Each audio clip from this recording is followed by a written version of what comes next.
મિત્રો કયામતવાળી એક ઘડી જેનું નામ છે ડૂમ્સડે ક્લોક। ડૂમ્સડે મતલબ કે કયામતનો દિવસ અને ડૂમ્સડે ક્લોક મતલબ કે એ ઘડિયાળ જેને કયામતની ઘડિયાળ કહેવામાં આવે છે, જેમાં કયામતના દિવસનો ટાઈમ જણાવવામાં આવે છે। હવે મિત્રો તમારા મનમાં અહીંયા બે સવાલ આવી રહ્યા હશે કે કયામતના દિવસનું પ્રેડિક્શન કરવાવાળી ઘડિયાળની આ ટેકનોલોજી ક્યાંથી આવી। બીજો પ્રશ્ન કે જો કયામતનો સમય ખબર પડી ગઈ છે તો આખરે એ સમય હવે કેટલો દૂર છે। તો આજના આ વિડીયોમાં મિત્રો આપણે આ જ બધા પ્રશ્નો ઉપર વિસ્તારપૂર્વક વાત કરવાની છે, માટે આ વિડીયોને છેલ્લે સુધી જોવા તેમજ લાઇક અને શેર કરવા ખાસ વિનંતી। અને જો તમે આ ચેનલ ઉપર પહેલી વાર આવ્યા છો તો હમણાં જ ચેનલને સબસ્ક્રાઈબ કરી લેજો। તો ચાલો આજનો આ મહત્ત્વપૂર્ણ વિડીયો શરૂ કરીએ।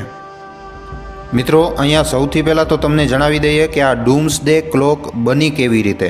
મિત્રો વર્ષ હતો 1945। અમેરિકાએ આઇટમ બોમ્બ બનાવ્યો। એ જ આઇટમ બોમ્બ જેણે જાપાનના હિરોશીમા અને નાગાસાકીમાં ખાલી થોડીક જ મિનિટોમાં એવી ભયંકર તબાહી મચાવી કે ક્યારે પણ કોઈ હ્યુમન મેડ કામથી આવી તબાહી નહોતી મચી। એ જ બોમ્બ જેને બનાવ્યા પછી ઓપનહાઇમરે શ્રીમદ ભાગવત ગીતાને કોટ કર્યો હતો। એમણે જણાવ્યું હતું કે now I have become a death destroyers of worlds. એ જ આઇટમ બોમ્બ જેણે અમેરિકાને સુપર પાવર બનાવી નાખ્યો અને દુનિયાભરમાં કોલ્ડ વોરની શરૂઆત થઈ ગઈ। ઘણા બધા દેશો આઇટમ બોમ્બ બનાવવાની હોડમાં લાગી ગયા। ખાલી એક જ વર્ષમાં આખી દુનિયાનો ખાલી પાવર સ્ટ્રક્ચર જ ન બદલ્યું, આની સાથે જ દુનિયાના એક્ઝિસ્ટન્સ ઉપર પણ એક ખૂબ જ મોટો સવાલ પેદા થઈ ગયો। શું કામ? આના બે કારણો છે। પહેલો કારણ, દુનિયાના બધા જ શક્તિશાળી દેશો આ બોમ્બને બનાવવાની હોડમાં લાગી ગયા। બીજો કારણ, વિશ્વ રાજનીતિમાં બની રહેલા ધ્રુવ એવો સંકેત આપી રહ્યા હતા કે હવે ત્રીજો વિશ્વયુદ્ધ વધારે દૂર નથી। એલ્બર્ટ આઇન્સ્ટાઈન, જે રોબોટ, ઓપનહાઇમર અને મેનહાટનના પ્રોજેક્ટના સાયન્ટિસ્ટોએ એક ઓર્ગેનાઇઝેશન બનાવી, એટોમિક ઓર્ગેનાઇઝેશન ઓફ શિકાગો। મિત્રો આ ઓર્ગેનાઇઝેશન શિકાગો યુનિવર્સિટી સાથે જોડાયેલી છે। આ સાયન્સથી જોડાયેલા મુદ્દાઓ ઉપર મેગઝીન પણ કાઢે છે, bulletin of the atomic scientist. 1947માં આ જ ઓર્ગેનાઇઝેશને ડૂમ્સડે ક્લોકના આઈડિયાને બધાની સામે રાખ્યું હતું। મિત્રો તમને જણાવી દઈએ કે આ જે ઘડિયાળ છે એ એક સિમ્બોલિક ટાઈમર છે। સિમ્બોલિક એટલા માટે કારણ કે આ ઘડીમાં જણાવવામાં આવેલો ટાઈમ એક્ઝેક્ટ નથી હોતો। આ ઘડિયાળમાં જણાવવામાં આવતા ટાઈમથી મિત્રો ખાલી કરંટ સિચ્યુએશનને ઇન્ફેર કરી શકાય છે। કેવી રીતે એ પણ જાણી લ્યો મિત્રો। આ ઘડિયાળ કામ કેવી રીતે કરે છે? ડૂમ્સડે ક્લોકના અનુસાર મિત્રો દુનિયાની તબાહીમાં ખાલી 90 સેકન્ડનો સમય બચ્યો છે। આનો શું અર્થ છે? આનો અર્થ છે મિત્રો કે કરંટ સિચ્યુએશન, હમણાંની ચાલતી સિચ્યુએશન અને હમણાં જેવી રીતે દુનિયા આગળ વધી રહી છે એ આને તબાહીની નજીક લાવી રહી છે।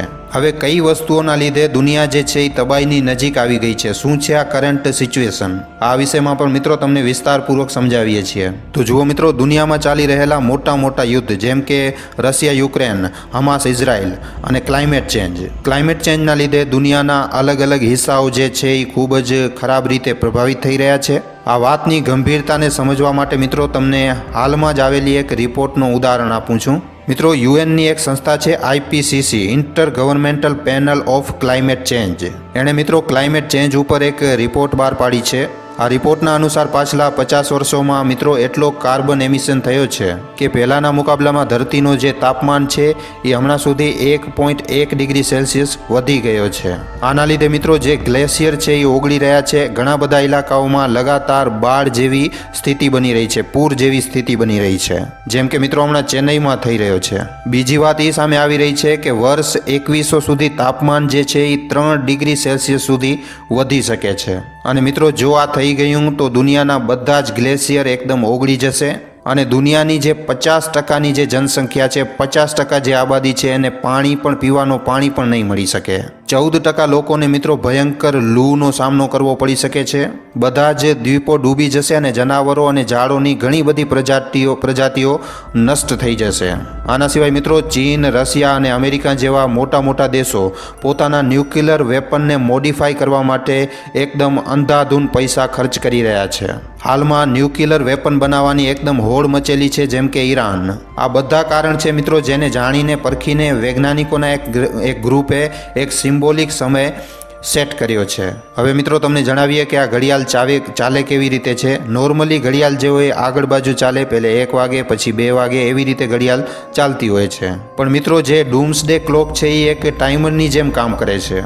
આમાં એક ફેસનું વર્ણન આવે છે, time left to midnight. Midnight અથવા અડધી રાતનો એક માર્મિક અર્થ છે કે પૂરી રીતે તબાહી થવાની કન્ડિશન.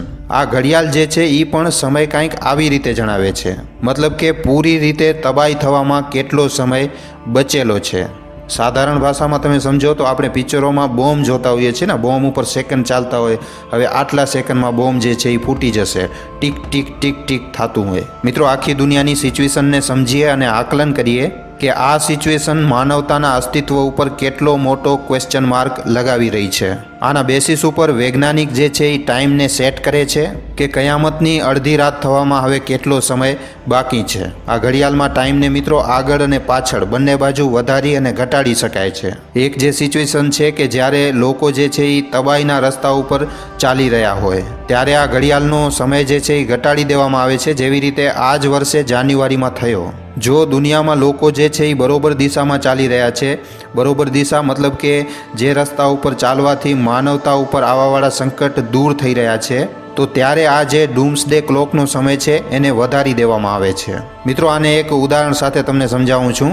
અમેરિકાએ 1953માં મિત્રો જ્યારે હાઇડ્રોજન બોમ્બનો ટેસ્ટ કર્યો હતો ત્યારે આ વૈજ્ઞાનિકોએ તબાહીનો સિમ્બોલિક સમય જે છે એને 2 મિનિટ ઉપર કર્યો. પણ મિત્રો એના પછી જ્યારે 1963માં partial test ban TT sign થઈ, અમેરિકા, બ્રિટન અને સોવિયત સંઘે સંધિ ઉપર સાઇન કરી અને આના હિસાબે કોઈ પણ ન્યુક્લિયર ટેસ્ટ હવા, સ્પેસ અથવા પાણીમાં નહીં કરવામાં આવે એવું નક્કી કરવામાં આવ્યું. આ TTથી મિત્રો એક રીતે લોકોને જે છે એ સિક્યોરિટી મળી. આઇટમ બોમ્બ ટેસ્ટિંગના દરમિયાન મિત્રો ખૂબ જ ભારી માત્રામાં રેડિયેશન થાય છે અને જેના લીધે કેન્સર જેવી જાનલેવા બીમારીઓ વધવાનો ખતરો પણ વધી જાય છે. જો આવા ટેસ્ટ ખુલ્લા આસમાનમાં કે પાણીમાં થશે તો આ દુનિયા માટે ખૂબ જ ખરાબ હશે. દુનિયા માટે ખૂબ જ મોટી મુસીબત પેદા થઈ શકે છે. આ ટેસ્ટ બ્રેન્ડ TTથી આ જે ખતરો હતો એ ટળ્યો અને ડૂમ્સડે ક્લોકનો ટાઈમ જે હતો એને 2 મિનિટથી વધારી અને 12 મિનિટ કરી દેવામાં આવ્યું. અને આવી રીતે જ મિત્રો આ ઘડિયાળના ઇતિહાસમાં બીજી વાર પણ ઘણા મોકા ઉપર આવું કરવામાં આવ્યું છે. હવે વિચારો મિત્રો, આ ઘડિયાળે પાછલા 77 વર્ષોમાં થવાવાળા મોટા જીઓપોલિટિકલ ઇવેન્ટ્સ જેમણે માનવતાને ખૂબ જ વધારે પ્રભાવિત કર્યું એને કેવી રીતે ઇવેલ્યુએટ કર્યું. 1947માં જ્યારે આ ઘડિયાળ બની હતી, બુલેટિન બેલ્ટના વૈજ્ઞાનિકોએ વિનાશનો સમય 7 મિનિટ સેટ કર્યું હતું. પણ એના પછી વર્ષ 1949માં સોવિયત સંઘે આઇટમ બોમ્બ બનાવી લીધો અને અમેરિકા પાસે મિત્રો આઇટમ બોમ્બ પહેલાથી જ હતો. આખી દુનિયામાં, આખા વિશ્વમાં મિત્રો એક ન્યુક્લિયર વોરની સિચ્યુએશન બની રહી હતી અને ત્યારે તબાહીના સમયને ઘટાવીને 3 મિનિટ કરી દેવામાં આવ્યું. મિત્રો અમે હમણાં સુધી તમને ટેસ્ટ બ્રાન્ડ TTના વિષયમાં જણાવ્યું, જ્યારે પહેલીવાર સમયને ઓછો કરવાની જગ્યાએ વધારવામાં આવ્યું. કારણ કે મિત્રો તે સમયે એક નવી ઉમ્મીદ જાગી હતી. 1974 સુધી આ સમય જે છે એ મિત્રો 10થી 12 મિનિટની વચ્ચે જ રહ્યો. 1974માં ભારતે બુદ્ધ પૂર્ણિમાના દિવસે આઇટમ બોમ્બનો ટેસ્ટ કર્યો, બુદ્ધા સ્માઇલિંગ. ત્યારે ફરીવાર આ વૈજ્ઞાનિકોએ સમયને ઘટાવીને 9 મિનિટ કરી નાખ્યું. પાછલા 77 વર્ષના ઇતિહાસમાં આ ઘડીના હિસાબે સૌથી સુરક્ષિત જે સમય હતો એ 1991માં આવ્યો, જ્યારે સોવિયત સંઘના તૂટ્યા પછી કોલ્ડ વોર જે છે એ ખતમ થયો અને વૈજ્ઞાનિકોએ ત્યારે આ ઘડિયાળનો સમય વધારીને 17 મિનિટ કરી નાખ્યું હતું. 2002 સુધી દુનિયા ઉપર એક નવો સંકટ છાવવા લાગ્યો હતો. એક ડર હતો કે દુનિયાના મોટા મોટા ટેરરિસ્ટ ઓર્ગેનાઇઝેશન ક્યાંક ન્યુક્લિયર અટેક ન કરી નાખે. 55 વર્ષો પછી આ ઘડિયાળના હિસાબે ફરીવાર દુનિયા એટલી જ વધારે ખતરામાં હતી. 2002માં તબાહીથી ફરી એકવાર 7 મિનિટ દૂર. પણ મિત્રો આ તો સમસ્યાનો અંત નહોતો. માણસોએ અંધાધૂન જીતના કારણે પાછલી 1.5 સદીમાં જેટલા પાપ કર્યા એનો ભયંકર પરિણામ એકદમ નજીક આવી ગયો હતો ક્લાઇમેટ ચેન્જના રૂપમાં. અહીંયાથી ખાલી ન્યુક્લિયર અટેક નહીં પણ ક્લાઇમેટ ચેન્જ જેવી આપદાઓ પણ માનવતાની તબાહીનો હિસ્સો બનવાની હતી. ત્યારે મિત્રો 2015માં આ ઘડિયાળનો સમય ઘટીને ખાલી 3 મિનિટ ઉપર આવી ગયો.